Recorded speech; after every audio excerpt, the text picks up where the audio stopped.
Hello and welcome to another Common Core Algebra 1 lesson by eMath Instruction. My name is Kirk Weiler, and today we'll be looking at Unit number 11, Lesson number 4, on another look at linear and exponential models. Before we begin, let me remind you that you can find a worksheet and a homework assignment that go along with this video by clicking on the video's description or by visiting our website at www.emathinstruction.com. As well, don't forget about the QR codes at the top of each page. Use those codes by scanning them with your smartphone or with a tablet, and they will bring you directly to the video that's associated with that lesson. All right, let's begin. One of the major points of Common Core Algebra 1 is studying linear functions and exponential functions. These models are very similar because, as the text says, they both describe either things that are always increasing or always decreasing. All right? And they even share a lot of commonalities in their algebraic expressions. A linear function is y equals mx plus b, right? Where m is the slope. It's the rate. It's the change in y versus the change in x. M can also be thought of as how much y changes for a single unit increase in x. That's kind of important. B is the y-intercept. It's the starting value. It's where the model begins when the input is 0. An exponential model has the general form y equals a times b to the x. In this case, the b is not the y-intercept, it's the growth factor. It's what you multiply each time for a unit increase in x. So when x goes up by 1, you multiply by b again. On the other hand, a, this time, is the y-intercept. It's the starting value. And I apologize that b is used in both models and used for different things, but those are the traditional letters that are used. So you kind of got to get used to it a bit. Still, just the way the algebraic formulas are set up should tell you what each one of these parameters are. All right, well, let's begin and jump in and compare and contrast one last time linear and exponential models. All right, exercise 1. A tank is being filled up with water. At t equals 0, we know that the tank holds 150 gallons of water, and after 1 hour, t equals 1, it holds 180 gallons of water. Assuming that the volume of water in the tank, V, is a linear function of time, t, in hours, find a formula for V. All right, fair enough. So, we're thinking y equals mx plus b. Maybe we'll figure out the m and the b, and then we'll put it back in terms of v and t. Lots of letters here, I know.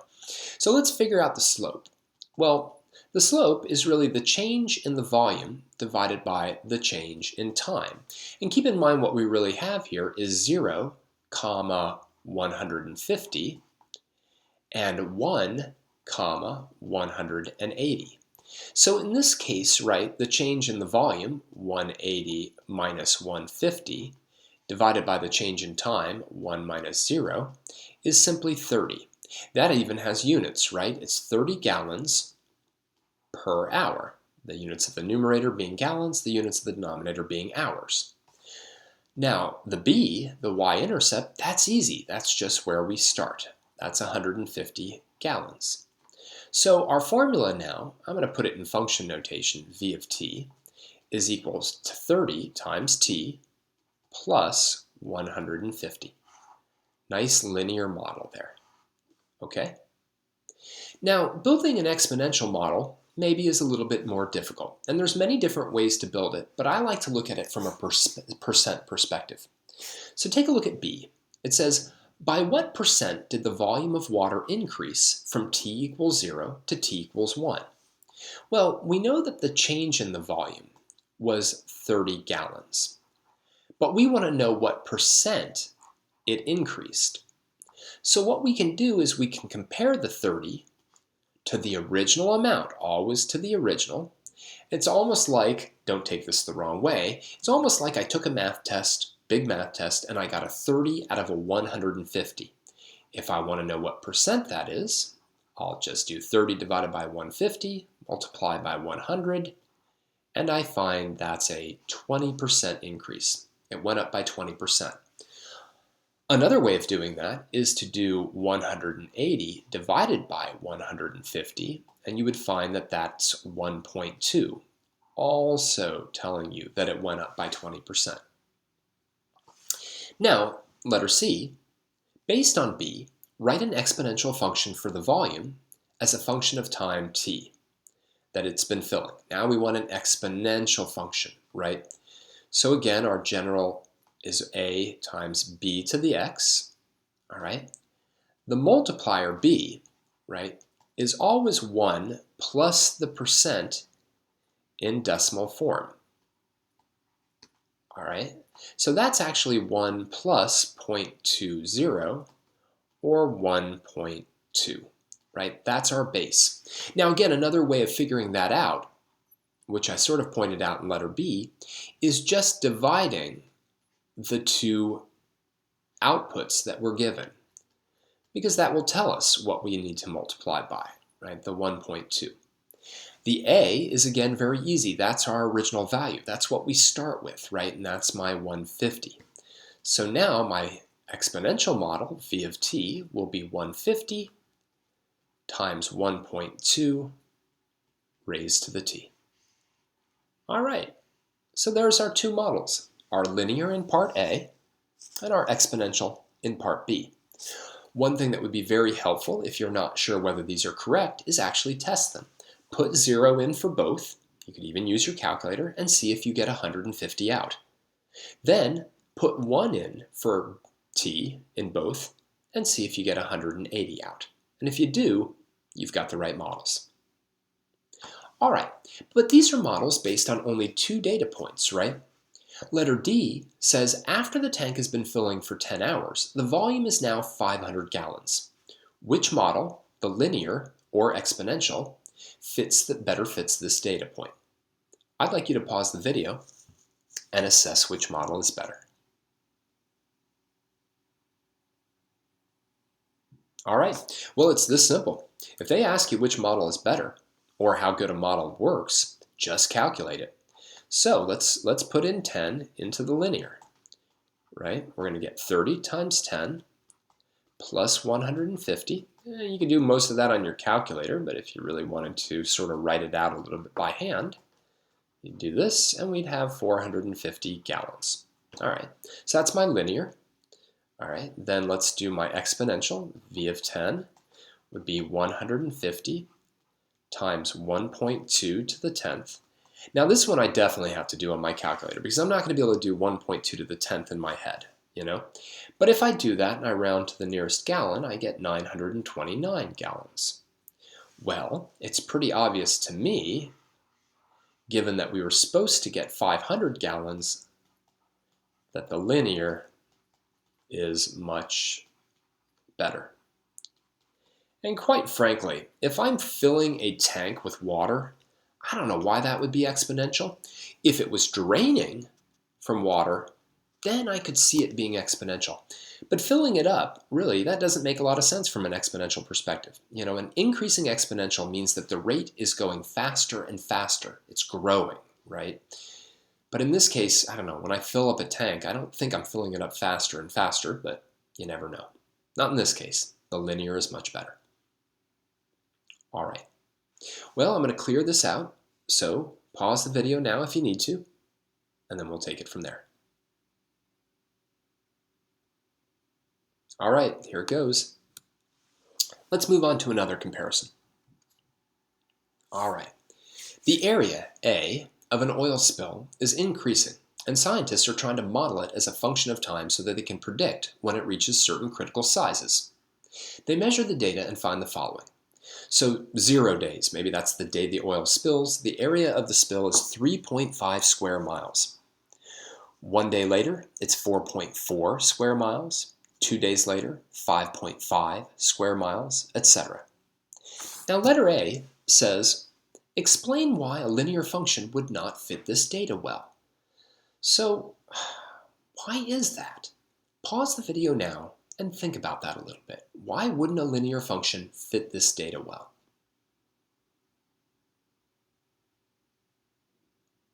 Well, without a piece of graph paper, we can't really say, the data doesn't fall in a straight line. So if that's the reason, erase it. I mean, it's not a bad reason, but the problem is we don't really have any proof. But watch this, okay? Notice that for each one of these, we have a change in time of 1 day, right? Each change is a 1-day interval. So let's actually calculate the change in our area each day. So the first change is from 3.5 to 4.4, and that's a change of 0.9 square miles. Let me just subscript it. So let's say our change in area 1. But now let's actually calculate the change in the area 2, right? In that case, what we have is we've got 5.5 minus 4.4, and what we see there is it's 1.1 square miles. Now that doesn't necessarily mean that the linear model isn't good, but it can't be all that great because what we expect here, due to the fact that delta t is the same 1 day each time, is that we expect, if it's a linear model, for the change in y then to be constant each time as well. But look what keeps happening. Now if I look at delta a sub 3, that's going to be the next change as I go from 5.5 to 6.8, right? I'll do 6.8 minus 5.5, and I'll find that, my area increased by 1.3 square miles. And finally, if I look at the fourth change in area, going from 6.8, to 8.5, I see that that's an increase of 1.7 square miles. Notice that those keep getting bigger, right? Which means that the average rate of change is increasing. So I'm going to say the rate of change is increasing. All right? Now that's a little bit odd because for a linear function, the rate of change stays the same. So the rate of change is constant. That's how we can very succinctly say stays the same. The rate of change is a constant, but here it clearly isn't. And in fact, we saw this with exponentials. It was way back in Unit 6 when we were doing this compare and contrast, but an increasing exponential will always have an increasing rate of change. A decreasing exponential will always have a decreasing rate of change. Well, from an absolute value perspective. So letter B says, an exponential function of the form a equals a times b to the t does model this data well. Select which of the following would be the most appropriate values for a and b. So let me write it down as y equals a times b to the t. Pause the video now. Treat this like it's a multiple choice question. See which of those 4 values is the best for both a and b. All right, well, a should be pretty easy. All right, a is the starting value. All right, and for that, there is no doubt, right? The starting value here is 3.5. So that's our a value.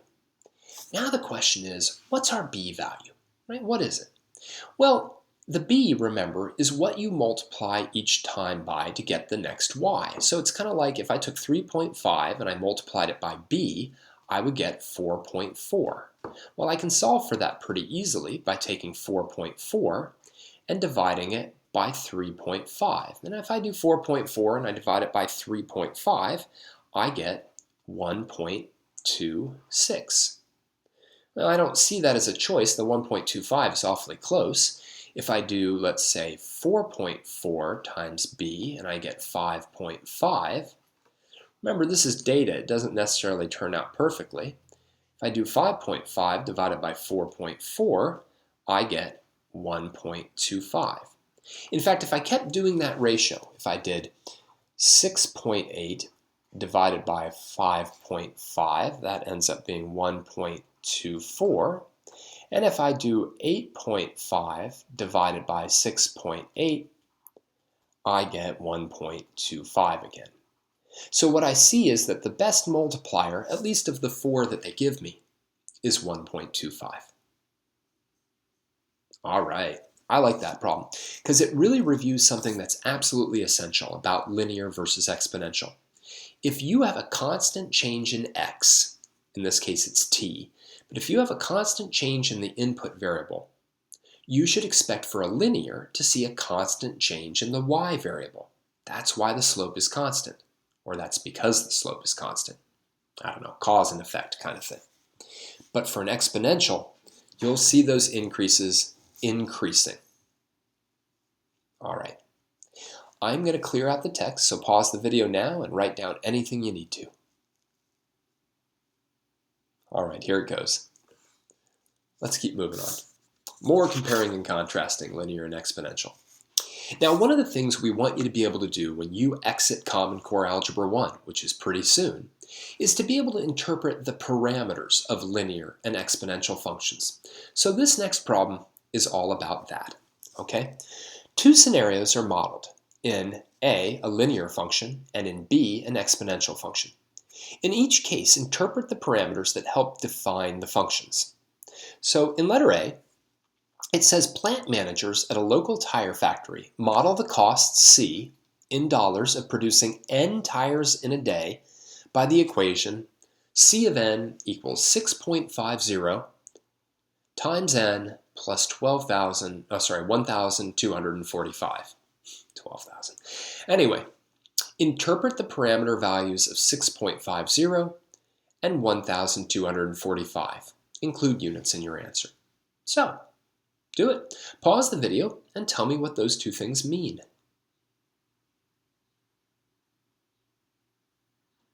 All right. Well, let's start with what I think is the easier one. The 1,000, I keep doing it. I keep calling it 12,000. It's weird. The 1,245. Okay.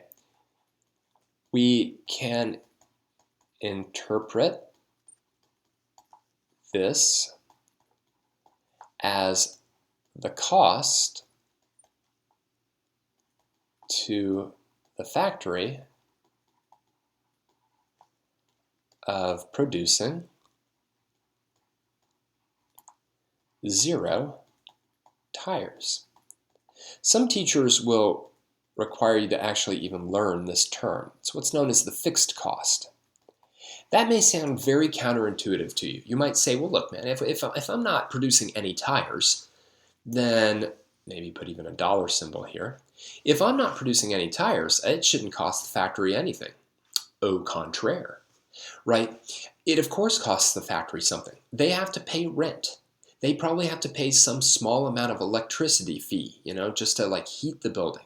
They probably have to pay taxes on it, right? So there's going to be a cost, even if they don't produce any tires. On the other hand, the 650, well, that means that for each additional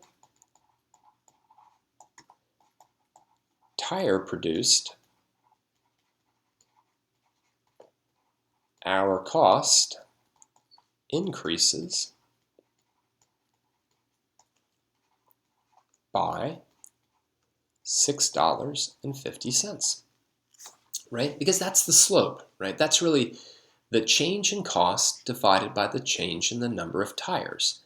So if we look at it as 650 divided by 1, that means for every 1 unit of increase in the number of tires, we get 650 in increase in cost. All right? Some people might call that the marginal cost, but these are economics terms that you don't necessarily need to know. Let's take a look at an exponential. Letter B. Biologists model the population P of lactic acid bacteria in yogurt as a function of the number of minutes M since they added the bacteria using the following equation. All right, so this time we need to interpret the 135 and the 1.28. Go ahead, pause the video and see if you can do that interpretation. All right, Well, I don't know. Start with whichever one you want. 135. We started with 135 bacteria, right? That number is always the starting amount. That's it, all right? 1.28, the bacteria population,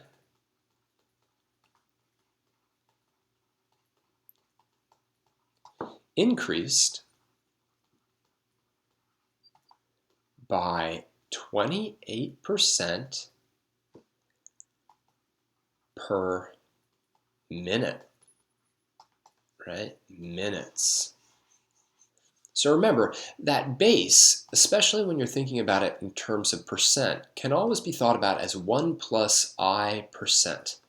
Oftentimes they use I for interest. So 1.28 can be thought of as 1 plus 0.28, and that is our 28%. All right, so be able to interpret both the slope and the y-intercept of a linear function, and the starting value and the base of an exponential function. All right, I'm going to clear this out, and then we'll tackle one more problem that's pretty complicated, but we'll get to it. Okay, here we go. All right, the rate that soil can absorb water during a rainstorm decreases over time as the rain continues. The table below gives the rate y, in inches per hour, that water can be absorbed as a function of the number of hours that the rain has been falling. All right, so and this is actually why runoff occurs when there's a lot of rain, because the soil can't absorb water as quickly. So at the beginning of a rainstorm, the soil can absorb water at 12.3 inches per hour, but after 10 hours of rain, and that's a lot of rain, it can only absorb rain at 1.1 inches per hour. All right, letter A, find the linear correlation coefficient. So we did that in the last unit. Find the linear correlation coefficient for this data set. Why is it negative? Does this indicate a strong negative correlation or a weak negative correlation? Explain. Wow, there's a lot there. But hey, most importantly, we've got to open up our calculator. So let's do it. Ready? Here comes the TI-84 Plus. All right. Hello, calculator. Well, we've got to enter some data, and it's been a little while since we've done that, so let's do it. Let's hit the Stat button. Okay. Let's go into Edit. If there's anything in List 1 or List 2, we need to clear them out, so let's do that. Let's go up to List 1, highlight it, hit the Clear button, and hit Enter. Remember, don't hit Delete. It's been a little while. Go over to List 2, go up, highlight it, hit the Clear button, hit Enter. Let's go back over to L1 and let's enter those hours data. Okay, so 0, 1, 3, 5, 6, and 10. As always, once you've put in a list, step back, look at your table, look at the list you just entered, make sure you didn't make any mistakes. All right, let's do L2. Let's go over there. Gotta go back up a bit. Okay. All right, let's do it. So let's put in 12.3, 9.4, 5.9, 3.5, 2.7, and 1.1. I'm going to pause for just a second, let you catch up. All right. Let me myself catch up. Okay. Now, the problem asks us for the linear correlation coefficient. Hopefully, your calculator still has that on. But if it doesn't, let me show you one more time how to do it, because that's kind of confusing, and it's so frustrating that it's not the default mode on the TI-84 Plus or on the TI-83. So as a reminder, to turn on the R value, what you do is you hit second 0, and that pops you into the catalog. Because Alpha Lock is on right now, I can just go ahead and hit the D button to take me down to what's called diagnostics on. Now that just gets me down to the first D, but now I can hit the down arrow for a while until I get to diagnostics on, and I can hit enter, and that gets me out to the main screen, and then I hit enter, and it says done because it turned diagnostics on. Now what that's done now is now my R value is active. It probably was active anyway, but I wanted to remind you how to do that. Now we need the linear correlation coefficient, and in order to do that, we need to do a linear regression. So let's remember how to do that. We hit the Stat button. We go over to Calculate instead of Edit.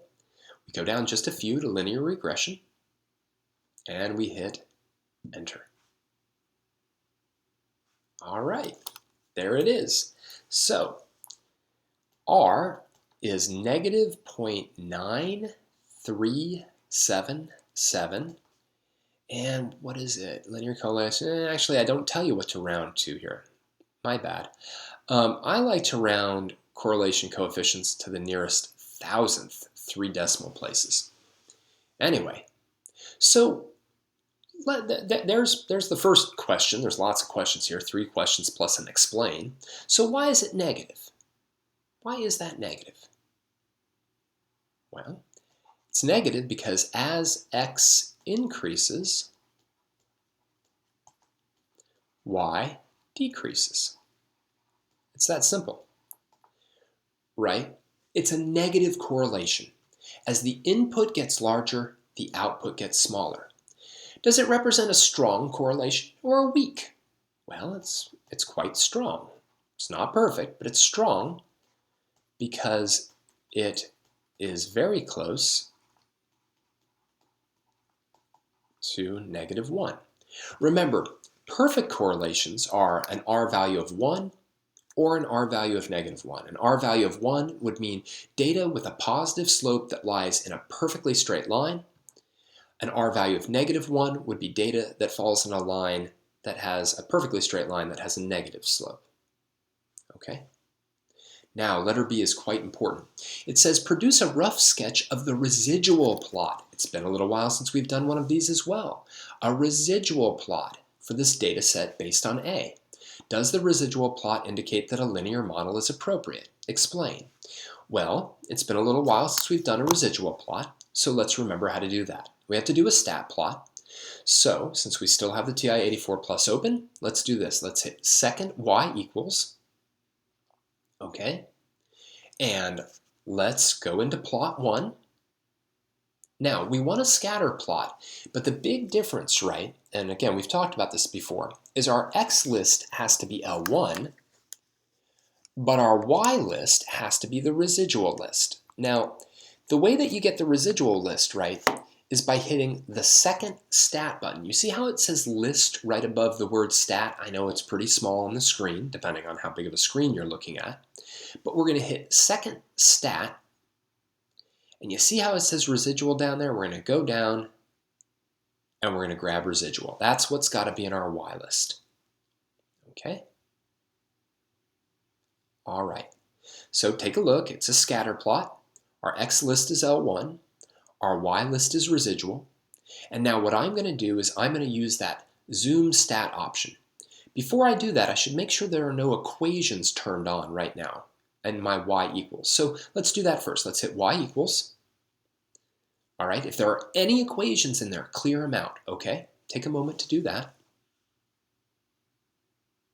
All right, now let's do zoom stat. So we're going to hit zoom and go to the zoom stat option.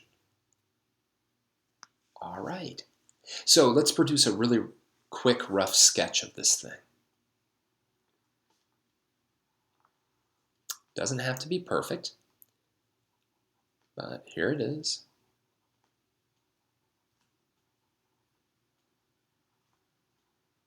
Good enough. Now, does the residual plot indicate that a linear model is appropriate? And the answer is absolutely no. And remember, it's because there's this pattern, because there is a pattern to the residuals, right? So a good residual pattern would be one where one residual is above the x-axis, the next one's below, the next one's above, the next one's below, etc. These form a very distinctive pattern. They go down, then they go up. Don't get me wrong. That pattern doesn't mean we should have a quadratic regression or anything. It just means the linear is bad. All right. Letter C. Find the exponential regression equation for this data set. Round both parameters to the nearest hundredth. So we actually want the regression equation for it. Now the data is already in there. All right, so that's good. So all we have to do is run the regression. So let's do that. Let's hit Stat. Let's go over to Calculate. Remember, you have to go down a ways. Down, down, down, down, down, down, down, down, down, until you see EXP, RESPECT. No, not that. So we're looking for exponential regression. So we hit Enter. All right, it spits out that generic model, A times B to the X, and then it lists them. A is 12.035, etc., whatever. B is 0.7847, etc. So our exponential regression will be 12.04 to the nearest hundredth times 0.78 to the x. All right. Now, I really did that because once we've done the regression, we can then get the residuals based on the exponential regression. So what's cool is we already have everything done. Literally, we now have the new residual plot sitting in there. But just to be clear, right? Just to be clear, hit second y equals to go back into stat plot. All right, go back into plot 1. It's all already on. It's there. It's ready. It's good. We've cleared out the equations from y equals. We can now hit zoom stat. So let's do that. Let's do zoom, and then go down to zoom stat. There it is. And now let's hit enter on that. There we go, right? There's the residual plot I want to see. Something very random, right? Okay, we got one up here. Then there's one down here. We got another one up here. A couple of them down here, and one of them out here. Yes, much more random. All right. So what this really tells us is that an exponential model, at least an exponential regression model, is a much more appropriate model for this data rather than linear. All right. So lots there. Let's get rid of the TI-84 Plus now. It's taking up a lot of room. Okay. Pause the video now, copy down anything you need to. All right, here it goes. Okay, so one of the major foci points of Common Core Algebra 1 is making sure that you're comfortable with both linear models and exponential models and their important differences. We saw this a lot back in Unit 6, but we hadn't seen it for a while. So as the course is kind of coming to a conclusion very, very soon, we wanted to take a look and compare and contrast these again. So hopefully this lesson helped you do that. For now, let me just thank you for joining me for another Common Core Algebra 1 lesson by eMath Instruction. My name is Kurt Weiler, and until next time, keep thinking and keep solving problems.